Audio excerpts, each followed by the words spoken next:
موضوع الدرس فی قصۃ سیدہ مریم سورۃ مریم تفسیر ابن کثیر۔ الحمد للہ رب العالمین والصلاة والسلام علی اشرف الانبیاء وسید المرسلین سیدنا محمد وعلی آلہ واصحابہ اجمعین۔ اللہم صلی علی سیدنا محمد وعلی آل سیدنا محمد کما صلیت علی ابراہیم وعلی آل ابراہیم فی العالمین انک حمید مجید۔ اعوذ باللہ من الشیطان الرجیم، بسم اللہ الرحمن الرحیم۔ واذکر فی الکتاب مریم اذ انتبذت من اہلها مکانا شرقیا فاتخذت من دونهم حجابا فارسلنا الیہا روحنا فتمثل لها بشرا سویا۔ قالت انی اعوذ بالرحمن منک ان کنت تقیا۔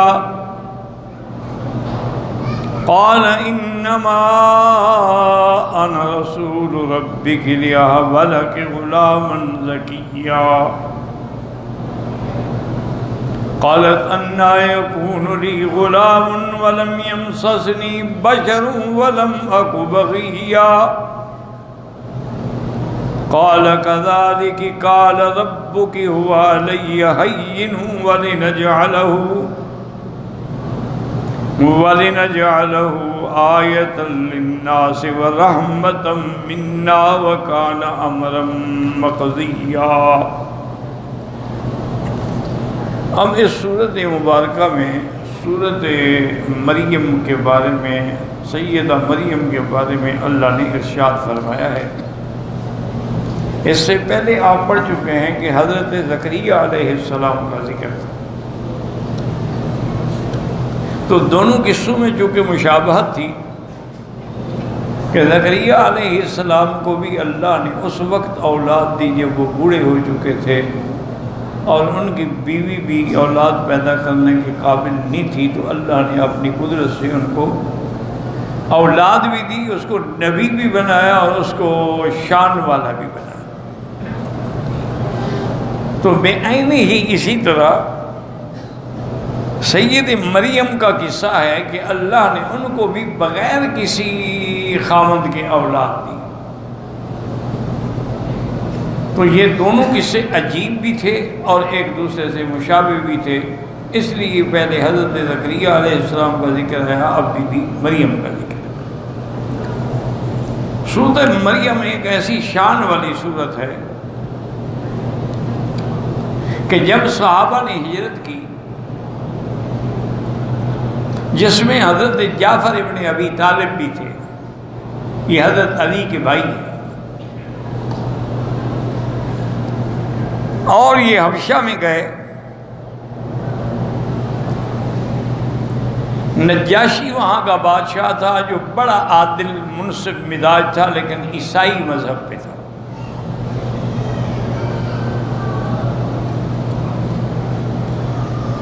مکے والوں نے بھی بڑی کوشش کی، ہدایہ دے کے آدمی بھیجے کہ آپ ان کو نکال دیں۔ انہوں نے کہا بھی ایسے تو میں کسی کو نہیں نکال سکتا، میں ان کو بلاؤں گا، بات کروں گا، دیکھوں گا، پتہ تو لگے نا کہ حقیقت کیا ہے۔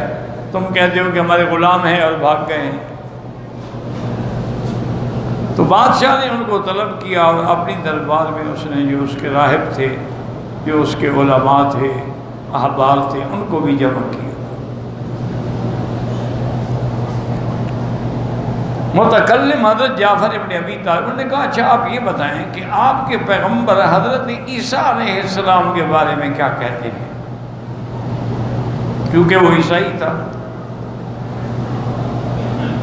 اور بی بی مریم کے بارے میں کیا کہتے ہیں۔ تو حضرت جعفر ابن ابی طالب کھڑے ہوئے اور انہوں نے سورۃ مریم کی تلاوت شروع کی۔ تو صحابی کہتے ہیں کہ جوں جو قرآن پڑھ رہے تھے بادشاہ رو رہے تھے اور اس کے درباری علماء بھی رو رہے تھے، حتیٰ کہ ان کی داڑھیاں روتے روتے بھیگ گئیں۔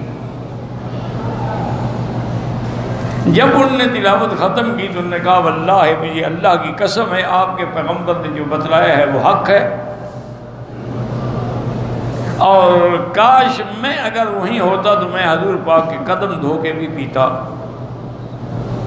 اور وہ اسلام لے آیا، اللہ نے اس کو اسلام کی دولت سے نوازا، تو سبب یہ سورۃ مریم تھی۔ اور پھر اللہ نے ان کو یہ شان بھی بخشا کہ جب حضرت نجاشی فوت ہوئے تو حضور صلی اللہ علیہ وسلم کو اللہ نے ذریعہ جبرائیل خبر دی، اور آپ نے صحابہ سے کہا بھی جمع ہو جاؤ، کیونکہ ہم نے اپنے بھائی نجاشی پر جنازہ پڑھنا ہے، صلو علی اخیکم النجاشی۔ تو آپ نے سب سے پہلے غائبانہ جنازہ جو پڑھا ہے وہ نجاشی پہ پڑھا ہے۔ اسی لیے بعض علماء اور بعض ائمہ جیسے امام شافعی رحمۃ اللہ علیہ، امام احمد بن حنبل وہ فرماتے ہیں کہ نماز جنازہ غائبانہ جائز ہے، جس کے لیے بھی پڑھی ہے۔ لیکن امام ابو حنیفہ رحمۃ اللہ علیہ فرماتے ہیں کہ نہیں، یہ خاص قصہ تھا نجاشی کا بس،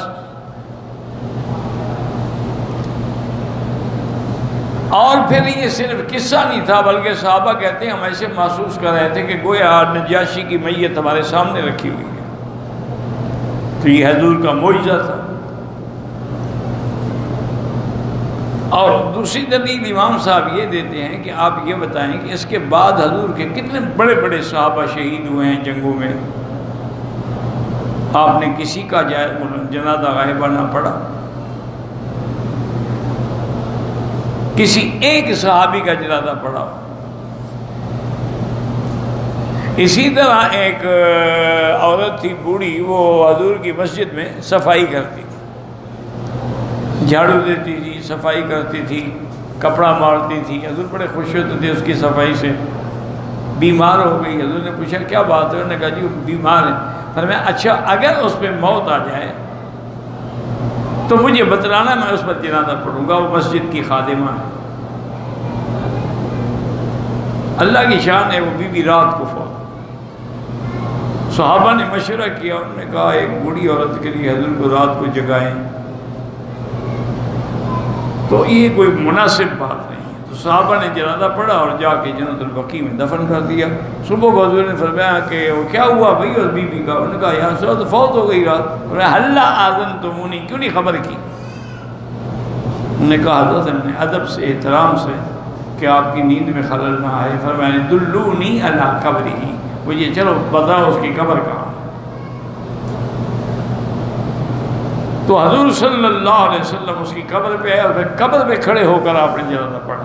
امام صاحب فرماتے ہیں اگر غائبانہ پڑھنا ہوتا تو بھی مسجد میں پڑھ دیتے، پھر قبر پر جانے کی ضرورت کیا تھی؟ تو بہرحال اصولی ایک بات یاد رکھا کریں کہ جو مسائل منصوص ہوتے ہیں نا ان میں کوئی اختلاف نہیں ہوتا، یعنی قرآن سے ثابت ہے اس میں کوئی اختلاف نہیں، یا حدیث متواتر سے ثابت ہے اس میں بھی کوئی اختلاف نہیں۔ اختلاف وہاں ہوتا ہے جو مسائل منصوص نہ ہوں اور مجتہدین قیاس کریں، اور مجتہدین بھی قیاس ایسے نہیں کرتے بلکہ وہ کتاب و سنت کی روشنی میں قیاس کرتے ہیں۔ اور انہوں نے یہ بھی بتلا دیا ہے کہ القیاس مظہر لا مثبت، قیاس مسئلے کو ظاہر کرتا ہے کہ خود مسئلہ نہیں بناتا، وہ جو مسئلہ قرآن حدیث کی آیت میں چھپا ہوا اس کو ظاہر کرتا ہے۔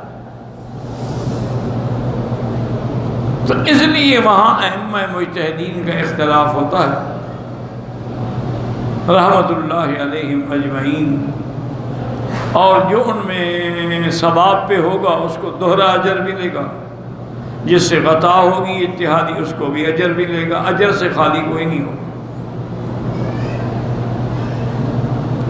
تو ایک تو یہ سورۃ مریم کا سب سے بڑا قرآن کا معجزہ ہے کہ نجاشی اسلام لایا، اس کے تمام احباب اور یہ تھے علماء سب اسلام ہے۔ اسی طرح بے عین ہی ہرقل جو روم کا بادشاہ تھا، اس کو حضور صلی اللہ علیہ وسلم نے اسلام کی دعوت دی تھی۔ اس نے بھی حضور کے خط کا بڑا احترام کیا، تو اس سے بھی جب بی بی حضرت عیسیٰ اور بی بی مریم کے بارے میں پوچھا، چونکہ وہ عیسائی تھا، تو سورت مریم کی تلاوت ہوئی۔ نتیجہ یہ نکلا کہ ہرقل بھی روتا رہا اور اس کے ساقفہ بھی روتے رہے۔ اس کے بعد اس نے کہا کہ واللہ میں قسم کھاتا ہوں جو کچھ اللہ کے نبی نے اس کی کتاب میں ہے وہ حق۔ تو یہ بھی سورت مریم کا معجزہ تھا جس سے بادشاہان بھی ماننے پہ مجبور۔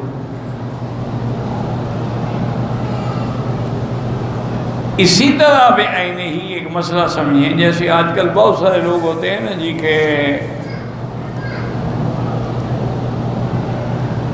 محض علماء پر یا اہل اللہ پر اعتراض کرتے ہیں کہ دیکھو جی ان کی کتابوں میں ایسی ایسی بزرگوں کی کرامات لکھی ہوئی ہیں جو ہو نہیں سکتا۔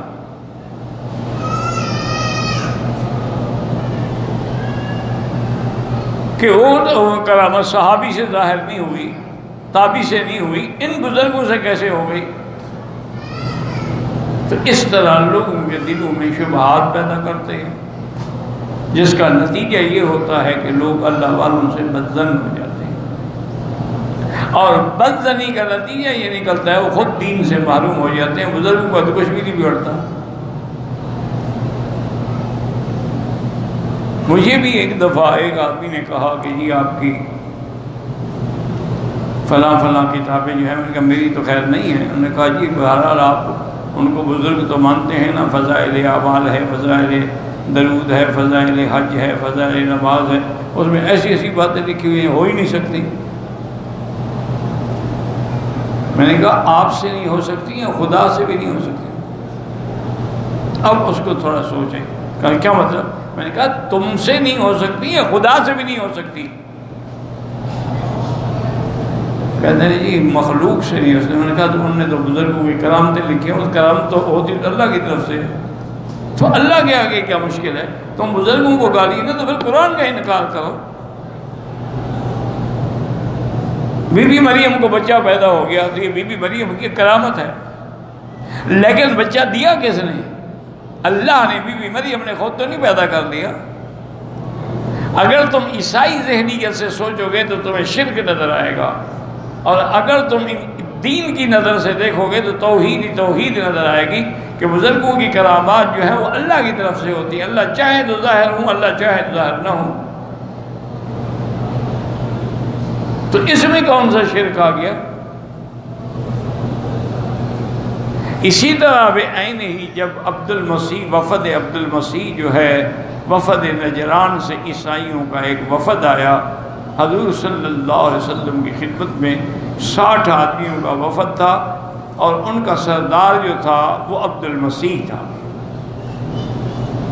وہ عیسائی تھے، ان میں بڑے بڑے تاجر بھی تھے، ان کے بڑے بڑے پیر بھی تھے، احبار بھی تھے، رہبان بھی تھے۔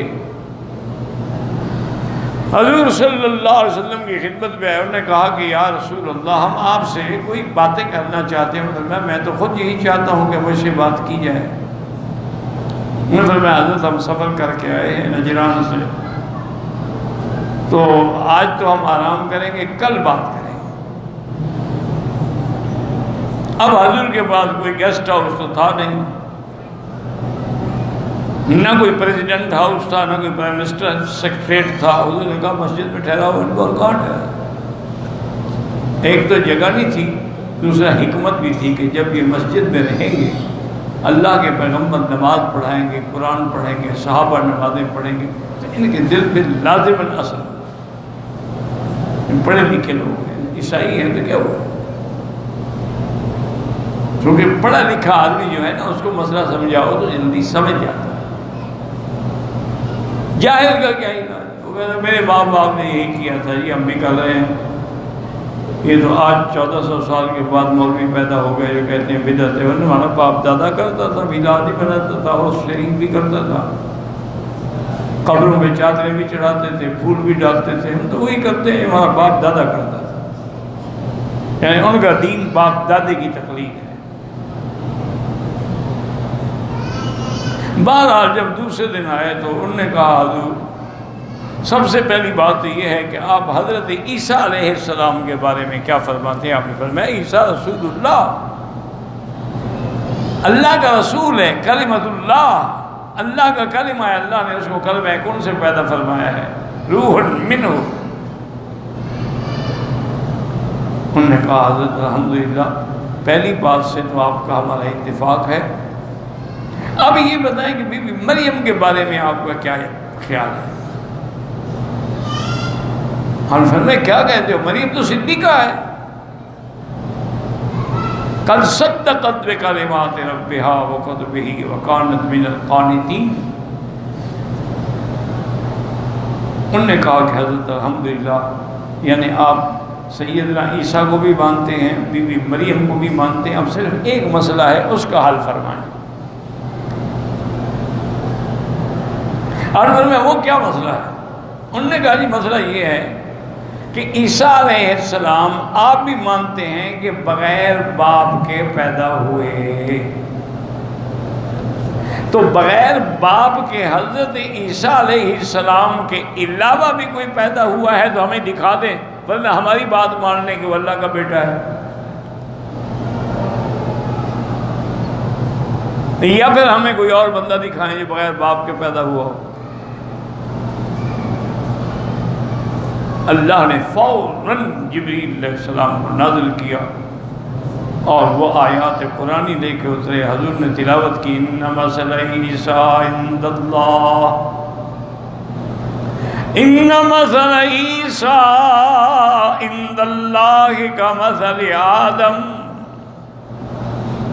خلقہ من تراب ثم قال له کن فیکون۔ اللہ نے فرمایا آپ ان کو بتلائیں کہ عیسیٰ کی مثال تو ایسے ہے جیسے آدم،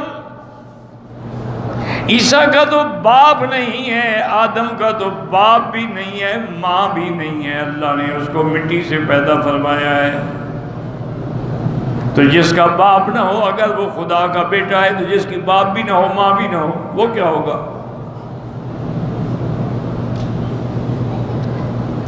اب ان کے پاس کوئی جواب نہیں تھا، جب اللہ آدم علیہ السلام کو بغیر ماں باپ کے پیدا کر سکتے ہیں اور پھر بی بی حوا کو اللہ نے ایک مرد سے پیدا کیا ہے، وہاں عورت کوئی نہیں، آدم کے لیے عورت بھی کوئی نہیں، مرد بھی کوئی نہیں، بی بی حوا کے لیے عورت کوئی نہیں، حضرت آدم کی بائیں پسلی سے پیدا کی گئی، اسی لیے نام حوا ہے کہ حضرت آدم زندہ تھے اور زندہ سے بی بی حوا نکلی۔ تو اصل میں تو یہ کمال قدرت ہے کہ اللہ چاہیں تو نور سے پیدا کر دے، فرشتے ہیں، اللہ چاہیں آگ سے پیدا کرے، شیطان اور جن ہیں، اللہ چاہیں تو مٹی سے پیدا کریں، وہ آدم ہیں، اللہ چاہیں تو صرف مرد سے پیدا کریں، وہ بی بی حوا ہے، اللہ چاہیں تو بغیر باپ کے پیدا کریں، وہ حضرت عیسیٰ ہیں، اللہ چاہیں بڑھاپے میں اولاد دیں تو حضرت زکریا ہیں، حضرت اسحاق ہیں، اور اللہ چاہیں تو نہ دیں، ان کی مرضی ہے۔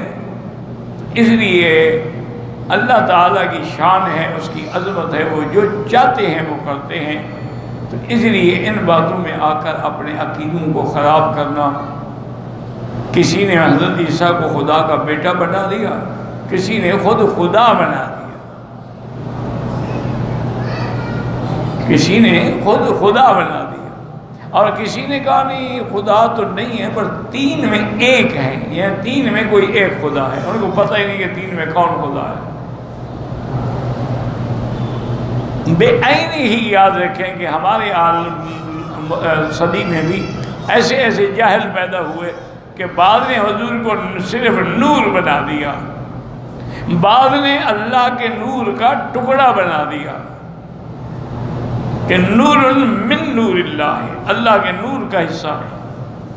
اور بعد نے ان کو کہا کہ نہیں، یہ خود خدا ہے بھائی، یہ تو شکل ہے انسان میں آیا ہے، لباس بشریت میں آیا ہے،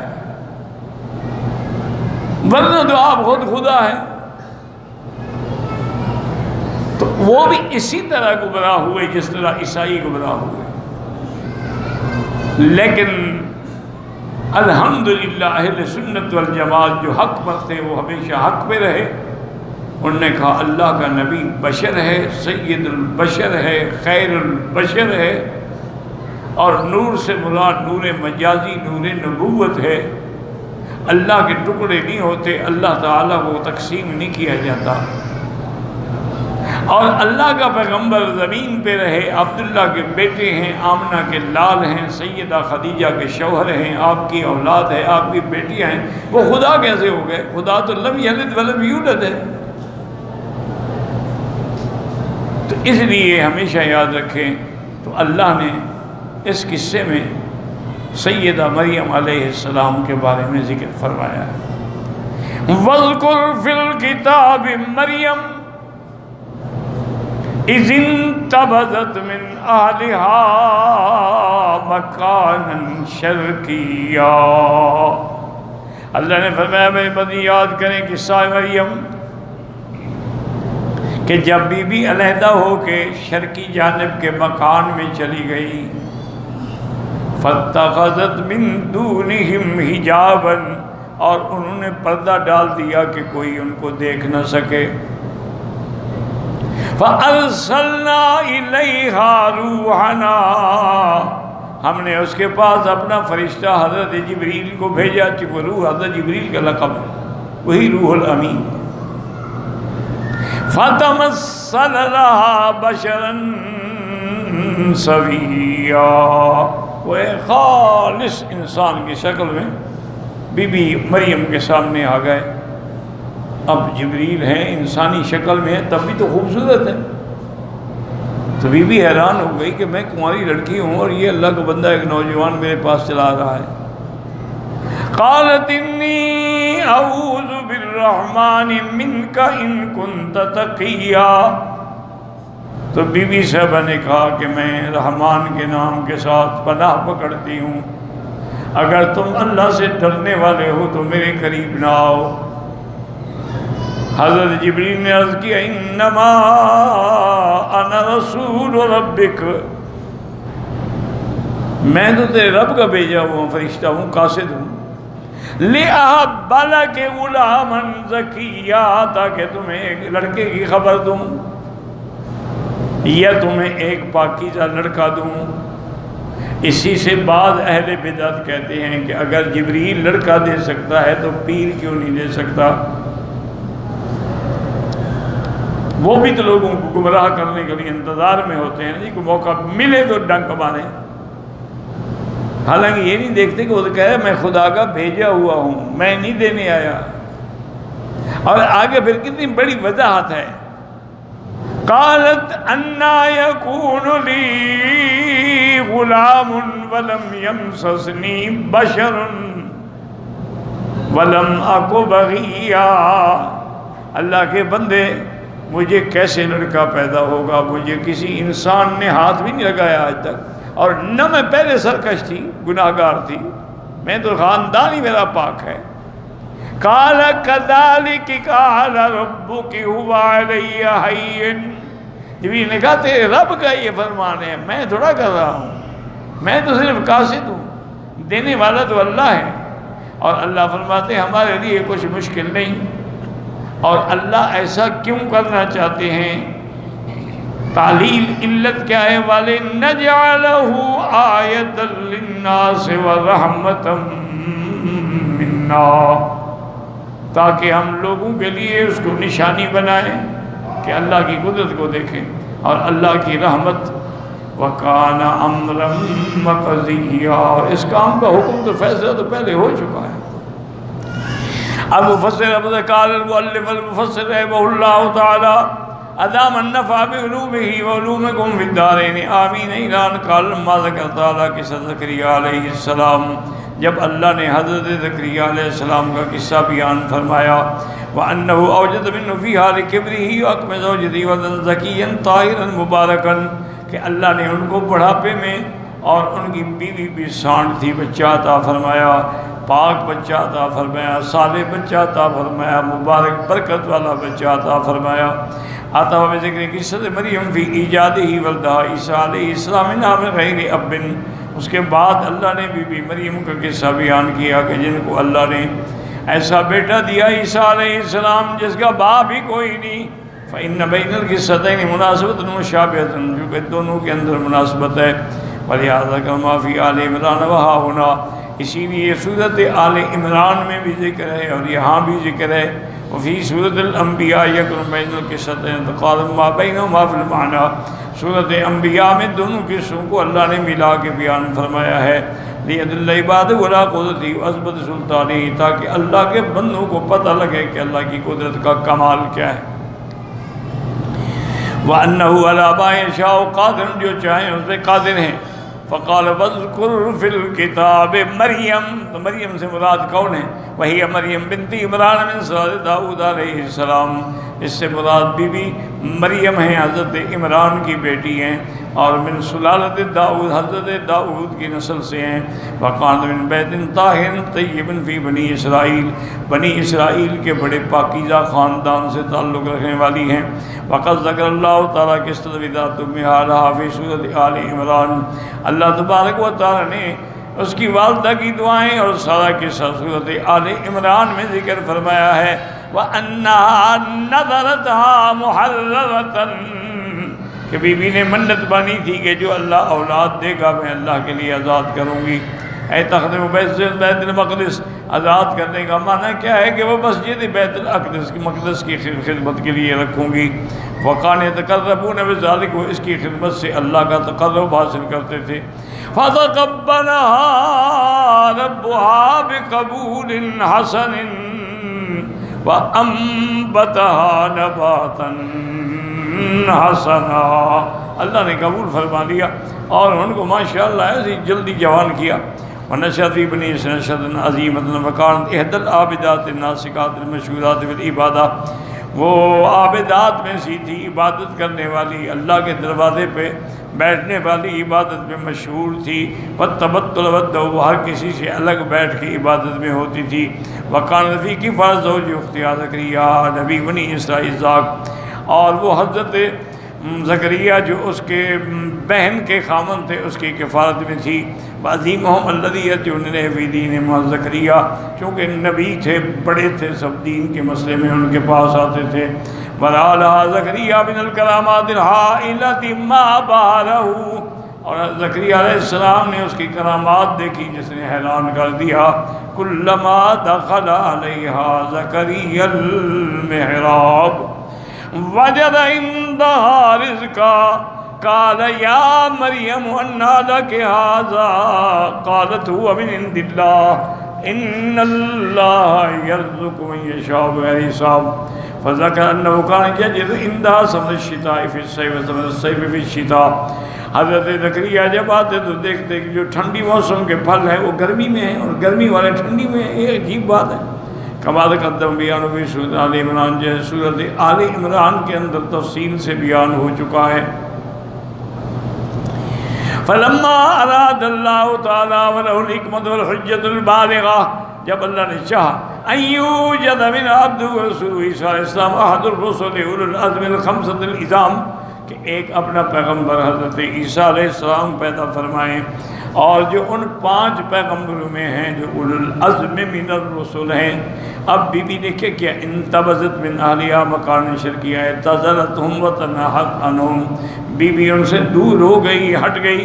وذهبت الى شرقی المسجد المقدس، قال اس لیے حیض نصابہ، وکیل لگائے، بعد نے کہا ان کو حیض کی وجہ سے وہ گھر سے ہٹ گئی، بعد نے کہا کہ نہیں ویسے عبادت کے لیے الگ ہو گئی۔ قال ابو قدینہ قابل سے بیان میں بعد نے کہا ان اہل کتاب کاتب علیہم کتب علیہم سے البیت والحج الیہ، کہ اہل کتاب جو ہے نا ان پر مسجد اقصیٰ کی طرف نماز بھی اور اس کا حج بھی حکم ہوا تھا۔ وما صرف الا قیل قیل ربک فانتبذت من أهلها مكانا شرقيا قالت خرجت مریم مکان شرقی فصلوا قبل مطلع الشمس. وہ چونکہ مکان شرقی کی طرف گئی تھی، بعد میں انہوں نے مشرق کی طرف رخ کر کے نمازیں شروع کر دی. رواه البيهات بن جي وقال بن حزن حدثنا اسحاق بن شاهين قال حدثنا خالد الله عن داود بن بعد عن ابن عباس قال اني لأعلم خلق الله عليه شيئا تخذ النصارى بالشكبة. وہ فرماتے تھے کہ میں جانتا ہوں کہ نصرانیوں نے مشرق کی طرف اپنا قبلہ کیوں بنا لیا، اس لیے کہ بی بی مریم جو تھی نا وہ مشرق کی طرف گئی تھی، ان کا مکان اس طرف تھا، وہیں تشریف لے گئی. فانتبذت من اہلها مکان شرقیہ واتخذوا میلاد عیسیٰ کے بچوں کے حضرت عیسیٰ وہیں پیدا ہوئے. وہ جگہ کا نام ہے بیت لحم، مسجد اقصی سے 8 کلومیٹر پہ ہے. وقال مکان شرقی شاسعا منتہیا، اونچی جگہ تھی جانب شرق میں تھی اور باقی مکانوں سے ہٹ کے تھی. وقال ذهبت بقلت حضرت تستقی الماء، وہاں وہ مشکی رہے گی تاکہ پانی لے. وقال نوفل البکائی اتخذت لها منزلا تتعبد فيه واللہ اعلم. نوفل البکائی کہتے ہیں کہ اس گھر کو انہوں نے اپنی عبادت کے لیے چن لیا تھا کہ وہاں رہ کے علیحدہ عبادت کرتے تھیں، اللہ عالم. میرے ایک دوست ہیں ملک مختار، یہاں مکے میں ہی رہتے ہیں ماشاءاللہ. ان کے والد فوت ہو گئے، دعا کریں اللہ مغفرت فرمائے اور ان کے پسماندگان کو صبر جمیل عطا فرمائے. آج ہی مجھے کسی نے بتلایا ہے. بہرحال موت برحق ہے، لیکن والدین کا سہارا اور والدین کی دعاؤں سے محروم ہو جانا بھی بہت بڑی بات ہے.